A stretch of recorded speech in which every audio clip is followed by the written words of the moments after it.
Sa paligid niya, lalo yung mga cabinet secretaries niya. Pero na ako, kinwestiyon ko rin, kung kayang ialis agad-agad si PNP Chief Torre, ba't hindi pwedeng ialis agad-agad yung sa DPWH? Oo nga eh. Hindi kasi ito, 3 months lang siya naging PNP chief. Pero ito, maramdaman mo from a child that, so much love at saka alam nila that they oblige themselves to take care of their parents when they grow up. Madalas. Wala. No? Wala. Importante talaga na kailangan mong matutunan na magdesisyon ka ng tama para sa career na meron.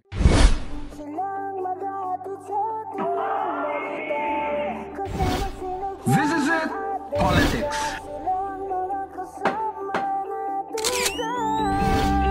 Latest dihis ng showbiz. Ako na, Dira!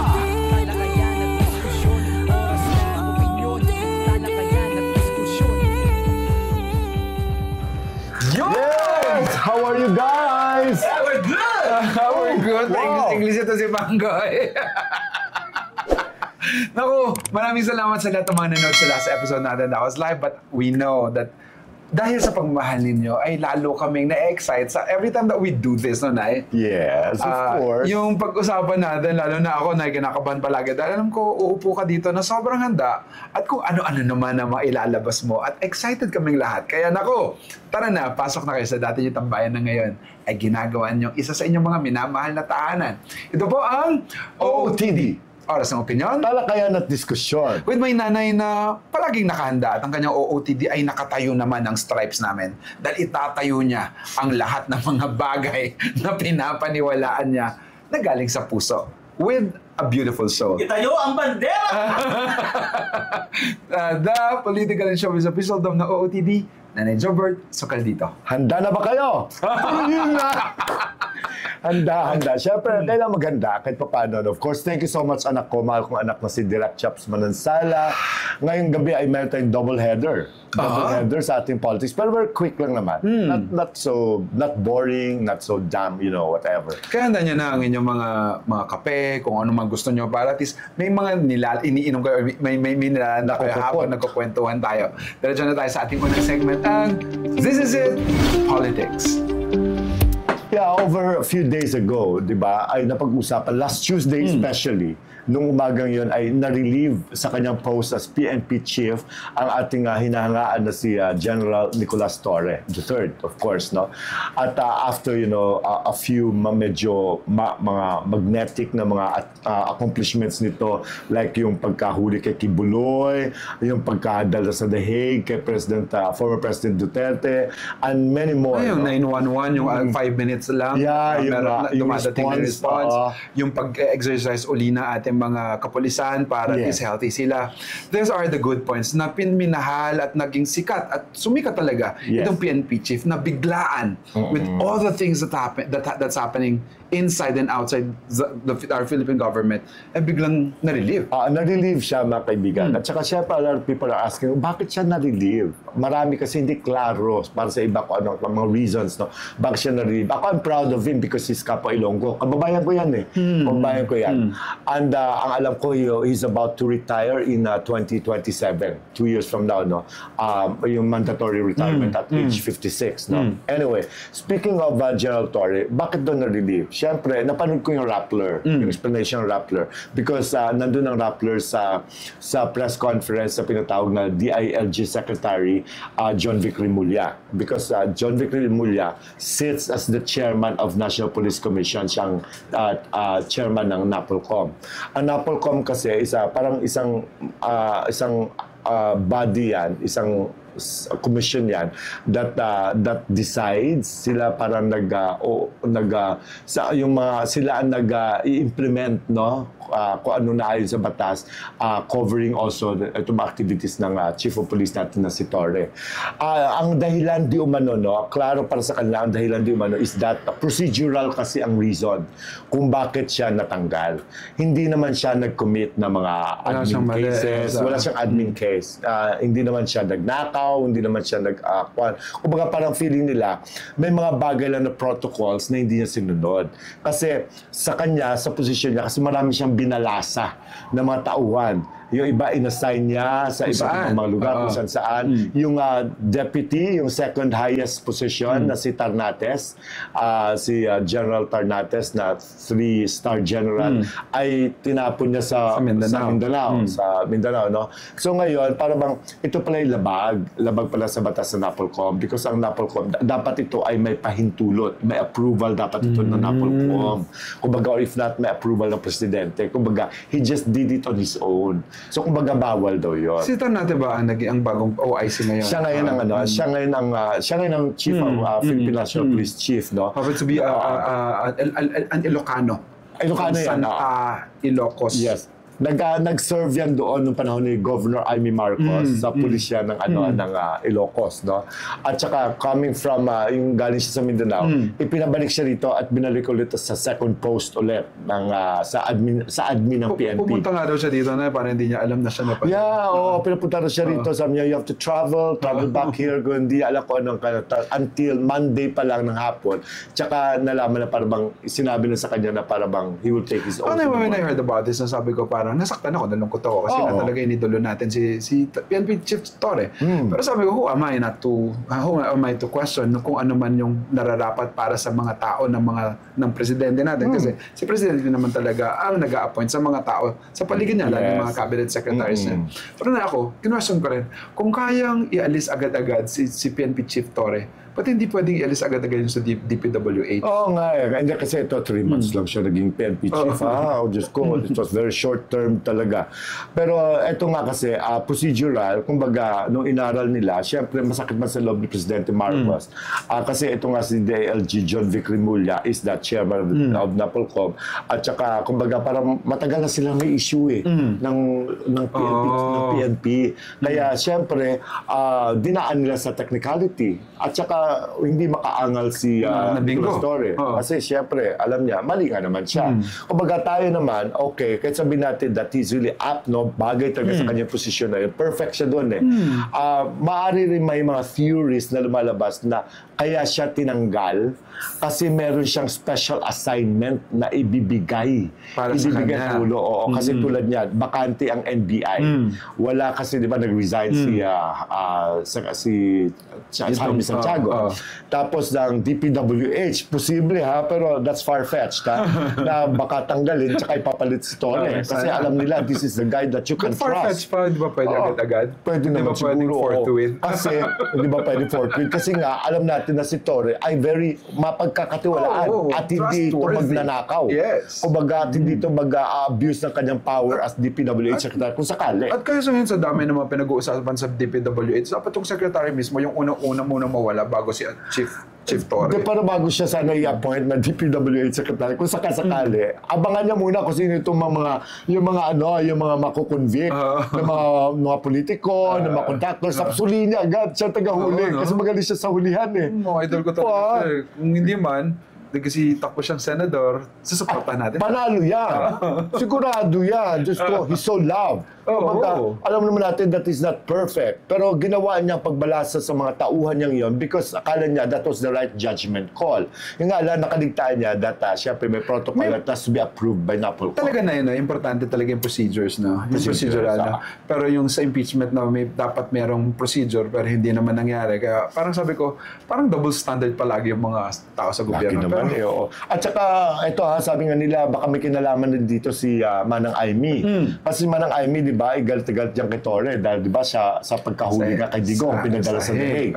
At naalala nyo that during her time as Governor of Ilocos, this Tarnates, Jose Melencio Tarnates yata ang pangalan niya, ay siyang nagsilbi doon na parang, I don't know kung regional director na o chief of police ng Ilocos at kababayan nila. So kumbaga, talagang inilabi din niya. At saka, tama nga naman, may libro naman na hindi talaga siya pwedeng magtanggal, magdipat ng mga tao kasi bawal nga naman sa kanyang nagkaroon ng chance. Sa mandato. Nagkaroon siya ng Senator Amy Marcos na mukhang nagkaroon ng falling out. With Maharlika. Ang kanyang best friend na si Maharlika. My gosh, di ba ilang linggo na to. Ilang linggo na to na siniwalat ni Maharlika. Ang mga puting ahas pala, ay siya, isa siya sa Pinas, at saka si Daryl Yap, ang kanyang scriptwriter. Hindi, ganito yan. may kumalat kasi, nakarating kasi kay Marlica, ang sama ng loob ni Marlica, because di umano ay may nagsabi na nanghihingi siya ng pera kay Amy. Sinabi daw ni Amy. Tapos hindi raw siya binigyan ni Amy. Kaya pumutok ang balita na para bang, I don't know kung extortion ang tawag. Basta nanghihingi siya ng pera, hindi siya pinagbigyan ni Amy. Hanggang sa siya'y nagalit, kaya isiniwalat na niya na si Amy pala kanyang puting ahas. Na di umano, sila rin ang nagpadala ng mga videos. Ay, oo. Meron na kasi mga pictures and videos doon ni First Lady. I don't know if it's true, na para bang very, very napakabastos. Kumbaga, malicious na mga hubad na larawan doon ni First Lady na ang nagpadala ron, di umano ay si Amy Marcos, yung grupo niya, yung kampo niya. At saka si Daryl Yap. Kasi Daryl Yap, Diyos ko, masyado na siyang, lumapad na masyado ang papel ni Daryl Yap. Ay, kumbaga sa London Bridge is falling down for Daryl Yap. No? Kumbaga, after Made in Malacanang, para na siyang maid ni Amy. Kumbaga, lahat na talaga at nawala siya sa Malacanang. Nawala siya. So ngayon, yun ang away ngayon is between Maharlika at Amy Marcos at tong Daryl Yap. On the side. Kasi binuko ni Maharlika na siya pala yung puting ahas. Ibig sabihin, siya pala yung kanilang source. Source lagi sa mga kung ano nangyari sa loob ng Malacanang. Na parang paniwalang tayo kay Maharlika dahil nga meron siyang sinasabing sources. At ngayon, eto na, may pangalan na yung mga sources. At hindi yan maglalakas ng loob sa bilang sources na sasabi, especially yung laking pangalan na Amy Marcos, na nakakatakot yun. Diyos ko, senador at presidential sister yan. Kumbaga, kung ano pwedeng mangyari sa kanya, pwede siyang ipahuli, pwede siyang tiktikan o whatever. Siyempre, hindi natin alam kasi very powerful yan. Hindi siya natakot. So, ibig sabihin nito, may pinanggagalingan siya. Sabi ni Maharlika, na-screenshot niya. Bin-lockdown na raw siya ni Daryl Yap Nay. Pero hindi alam ni Daryl Yap na-screenshot na ang lahat ng convo niya. So, may resibo siya. Nakakatakot ito si Maharlika din talaga. No? Lahat ng pag-uusap niya naka-record. Nakakatakot siya maging kaibigan at pagkatiwalaan. Nakakatakot siya na maging kaibigan. Ko, kaibigan kayo, magbibigay ka sa kanya ng mga kasi sisiwalat kapag nagka-problema kayo. Oh my God. Kaya, alam niyo na. Kababayan ko niya, ayoko ko pa naman Diyos ko. Ako, Eloy Bugris ang gusto ko. Of course, gusto ko si Torre. Si Maharlika parang natatakot ako. Pero itong pangyayari na to, kapag talaga mali yung mga tao sa paligid mo, kahit ano ang pinaglalaban nyo, kayo isang araw, hindi kayo magiging magkakampi kundi magkakaaway kayo. At saka hindi pa ba nagising si Amy Marcos? Kasi di ba, naalala mo na close pa si Maharlika at ang kanyang kapatid na si now President Bongbong at si Liza. Di ba, nung nag-away sila, isiniwalat ni Maharlika kung ano mga sikreto ng mga kinukwento ni Liza at ni Marcos, at kung ano-ano. Ngayon, di ba siya natakot na pwede rin gawin sa kanya? Now it's happening. It's happening. So, sino pa ngayon ang magtitiwala kay Maharlika? Sa mga tao nagtitiwala sa kanya, good luck sa inyo. Good luck. Ayoko na. Ayoko na. Akala ko naman, Akala ko ikaw isa sa mga puting ahas. I enjoyed her vlog before. Mga earlier years. Kasi yung pagiging feisty niya, pagiging straightforward niya, pero very you pero nung makita ko na parang teka, ini-squill niya lahat ng mga sekreto ng kanyang mga naging close kapag nagkakaroon sila ng alitan. Mali. Ang hirap. You cannot trust a person like that. No? I don't trust people like Maharlika. For the time being, talagang maraming nanonood sa kanya dati. Ngayon, talagang nabukasan bagsak ang kanyang viewership niya. Na at least tayo kahit paano na yun, yung niche natin, yung mga matatalino natin, teachers, palagi lang nandyan. Ay, nako, sabi nga natin, masaya na tayo with these people. At saka alam naman nila na hindi naman tayo gagawa ng mga fake news. At saka alam naman ating audience na hindi naman tayo gagawa ng mga kabulastugan. Basta doon lang tayo sa tama. At saka nagkaroon sila ng forum na kung saan na ilalabas nila at nasasabi nila gusto na lang sabihin dahil minsan nababasa natin or naipopost natin at binabasa natin lahat ng mga comments. Kaya sa mga nanonood ngayon, yung mga comments nyo about this certain issue about Torre at kay Senator Amy Marcos, nakalaban ngayon si Maharlika. Ako sabihin nyo na kung anong mga gusto nyong sabihin ngayon pala. Nakakasad lang na nawala na si Torre. Kasi he's very capable. I'm excited with the new beginning para sa kanya dahil alam ko yung mga kagaya niyang magaganda ang tingin at gawi ay ipagpapala ng Diyos. At sana wag lang siyang gawing floating. Wag lang siyang gawing floating officer. Kailangan bigyan na siya kagad na assignment. The Senate is waiting for you. Ay, yes! Go! 2028! It's just 3 years from now! I know! Gosh, Lala is dead! I-share nyo na ang ating episode na to dahil didiretso na tayo sa ating next segment, ang latest biz ng showbiz. Yes! Ma'am, pinag-uusapan ng ano na, yung pamilya nito, itong mag-ina, si Sharon at saka si Frankie. No? Oo. Nagbigay ng pera si Frankie, tapos pinagmalaki ni Sharon Cuneta. Alam mo, nakakatuwa. Ako, alam mo, I feel so good kapag nakita ko ganito may eksena. Na si Sharon kasi shared her story about Frankie. Kumbaga, may pera si Frankie. I don't know kung part ito ng... Nagtatrabaho na ba si Frankie? Meron naman Does she work? yes, Oo. yes. So, may kita siya, naglagay siya sa envelope ng pera, ibinigay sa mami niya. Kumbaga, para mga... it's a gift, kumbaga. Kumbaga, basta one of those children na nag-give back.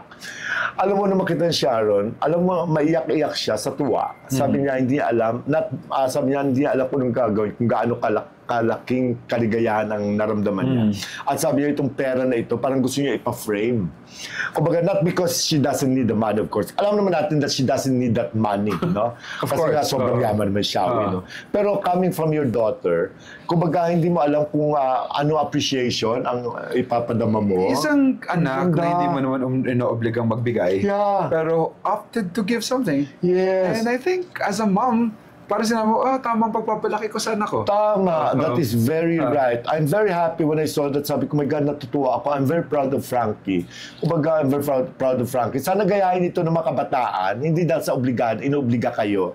Kumbaga, this is a gesture that you care for your At parents. sa mga magulang na kagaya ni Sharon Cuneta, na komplikado ang buhay na meron sila, ay nagawa pa rin magpalaki ng mga tamang bata. Alam mo, sabi nga ni Sharon, sinabi rin ni Frankie, I don't know kung ngayon lang sinabi or my letter siguro or what, na sinabi niya na when you grow old, I will take care of you and dad. Parang ganyan.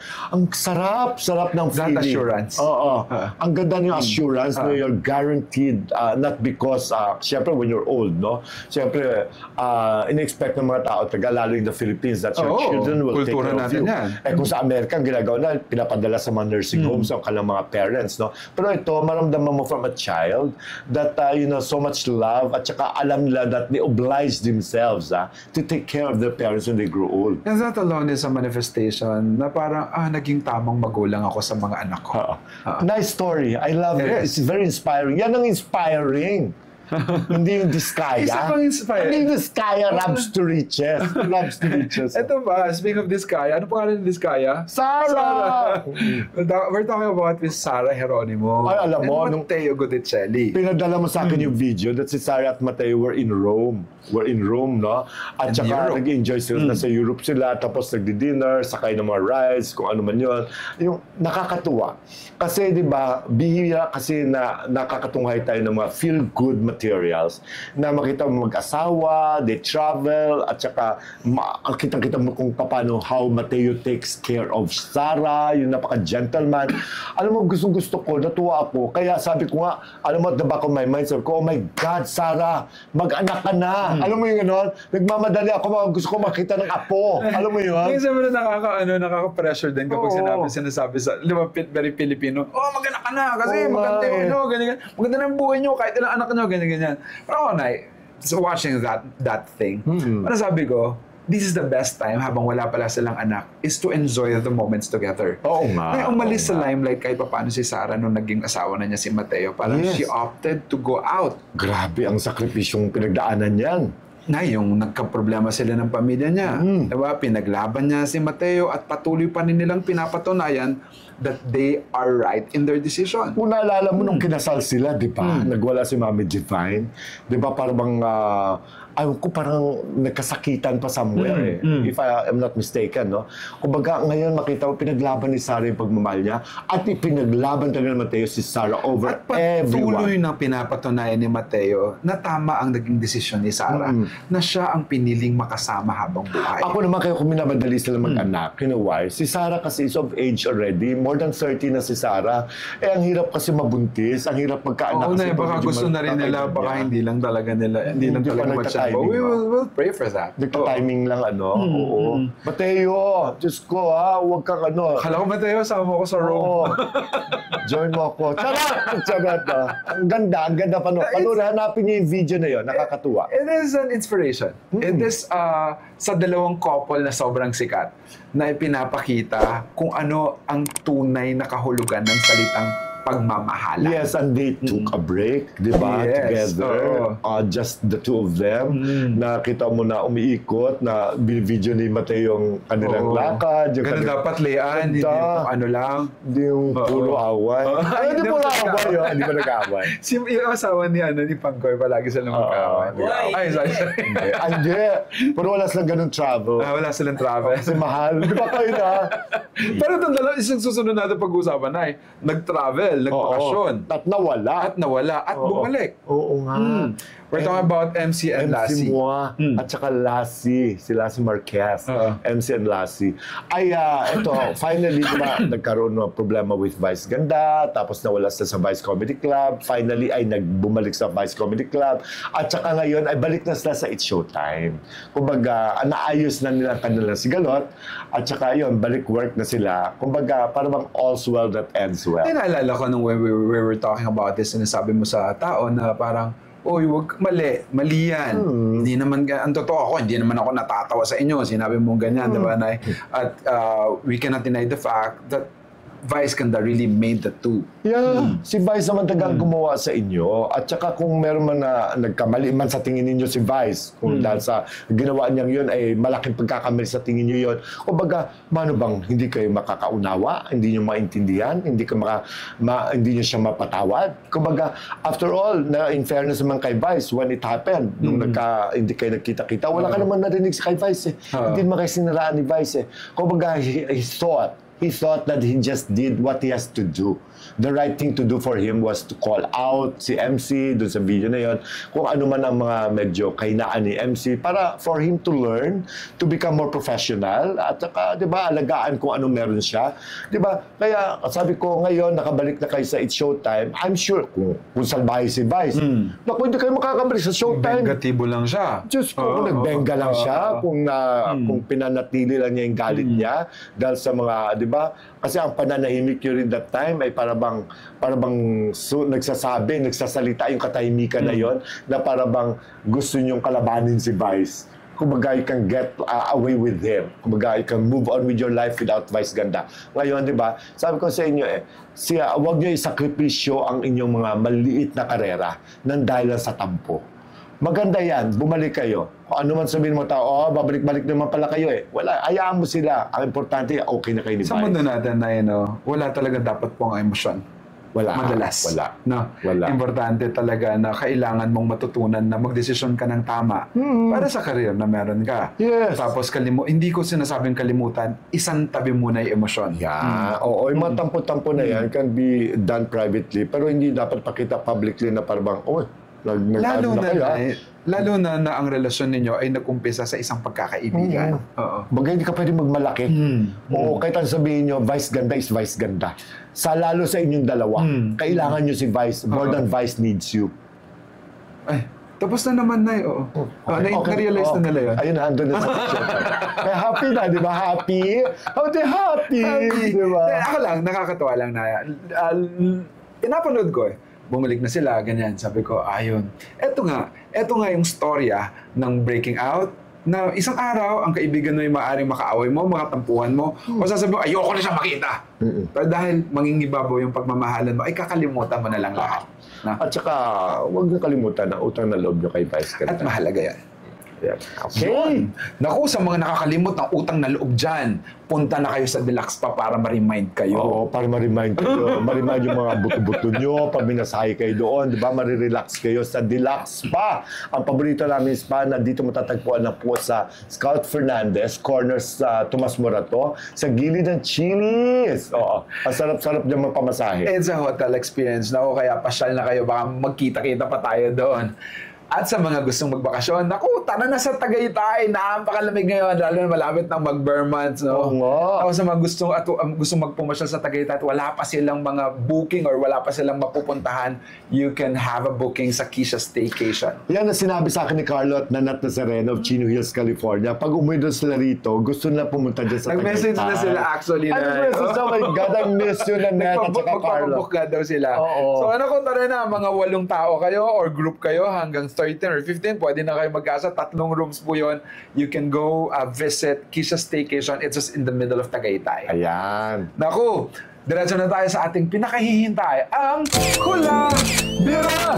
Birahin na yan! Huhulaan na. Kwento ito ng isang napaka-sexing comedian, actress. Wala na. Alam na natin kung sino. Alam na. Sexy comedian. But, tungkol sa kanyang ex, ex na singer. Singer?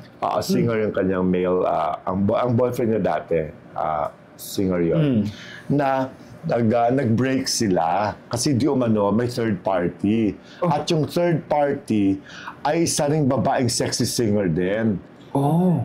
Sexy singer din na talagang nakatuluyan ni male singer after. Napangasawa na. Sila mag-asawa hanggang ngayon. Sila mag-asawa ngayon. Dati atong si sexy comedian ang naging girlfriend nito. Tapos nung kasagsagan ng kanilang paghiwalay at na lumutang ang pangalan ni sexy singer na talagang di mo na sinasabi third party, parang pinapalabas ng mga tao sa paligid nila na nag-aagawan sila, na inagaw sa kanya yung lalaki nito. Diba ganon? Diba? Talagang tindi na parang akala nila mas magagalit si sexy comedian. Alam mo ginawa sexy comedian? Parang sabi niya, parang he just shrug it off. Ang sabi niya na, kanya na yun. Jutes naman yun eh.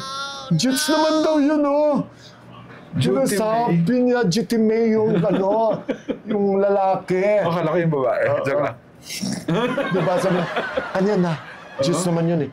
Sa isip ko naman, totoo ba? Hindi mo ako pwede magka-confirm o mag-direct kasi malay ko naman kung Jutes o Dax yun kasi hindi ko naman na-try. Totoo ba dahil lang sa size? Siguro baka na-fall out of love naman talaga siya. Baka yun na lang yung pwede na lang sabihin para dahil kahit mahal na mahal niya. Para maibsan lang. Yung sa manaloob niya, diba? At nagtagumpay si sexy singer. To this day, ang ganda na relasyon nila ng kanyang husband. Ilang taon, dalagan na yung anak nila. Diyos ko, ang ganda ng buhay nila. Pero ito naman si sexy comedian naman, parang okay lang din naman siya eh. Though, syempre, alam na natin. Pinagdadaanan siya ngayon. Okay? Alam niyo, basta hulaan niyo lang kung sino siya. Sexy comedian. May clue ka. Sexy comedian. Sexy comedian. Pili kayo kung sino. Ano pangalan niya? Tapos yung lalaki, si... Ay? Para sa pintuan. Para sa pintuan. Ay, bilit mo yan Tsaka yung babae si... Hindi. Ayan yun ang mga clue natin. Mukhang walang marurong for ngayon. Baka lagpas pa ka sa row 1. Pero totoo bang Jutes? My God. Ako kasi pagmahal mo. Wala namang size yan. Sa bagay. Yun. Kung saan nag-enjoy kayo mga OT dyan. Sa lahat ng mga nag-team Pakulay na nagpadala na naman ngayon, maraming salamat sa mga team abroad at saka mga team OFW na Team Tanggol. Yung mga team OFW natin at team abroad natin, sinasabi nila, nakikita ko sa comment na talagang naiipsan ang pagka-miss nila sa Pilipinas dahil isa sa mga programa ang OOTD na minamahal nila. Maraming salamat. We truly appreciate it. Alam mo, hindi lang naman kayo natutuwa Kami lalo ay natutuwa that you stay with us. Tapos yung mga nagsasabi na team no skip, na sila magsasabi, please huwag kayong mag-skip ng ads. Nakakatuwa yung gano'n dahil sa pagmamahal nila, pinipilit din nila at sinasabi nila sa iba na huwag mag-skip ng ads. Dahil doon naman talaga tayo kumikita dito sa ating programa. Sige na. At yun ang pagbabalik nila ng pagmamahal nila sa atin. Pag nag-skip kayo, mawalan kami ng show. Gusto na kaming kita. Hindi, sa mga nanonood pa lang at hindi pa natin talaga subscriber, naku, subscribe na kayo. Ayan. Maraming salamat of course kila Pangkoy. Si Michael Pangkoy, si Leanne Miklat, si Raymar Buado, si Alexa. At sa lahat ng mga OTZans na nakikibabad, mga team live na nandito ngayon, maraming salamat. Ito po ang OOTD. Oras ng Opinyon. Talakayan at diskusyon. With may nanay na, ang pinag-usapan lang natin parang beautiful.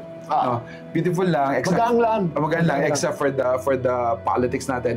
Pero itong mga artista natin, it is about love, it is about forgiveness, and it is about appreciation. ang ating minamahal na ni Jobert Sukaldito. Thank you so much, mahal kong anak, Direk Chaps Manansala. My gosh, at mahal namin kayong lahat. At saka, you deserve also beautiful stories like this one. Diba, matutuwa tayo with the Sharon Cuneta, ang relationship with her daughter, tapos itong kay Sarah Geronimo Mateo, na ang sarap panoorin kapag ang dalawang tayo nagmamahalan. Patuloy ako maniniwala na kapag marunong ka magmahal, ibabalik ng tao yon ng tunay na pagmamahal. Oo nga. Sa mga gusto mag-opinyon naku, mag-comment na lang kayo dahil walang maling opinyon sa tamang talakayan na may makapusong diskusyon. Maraming po salamat, and to God be the glory. Bye! Mwah! Pag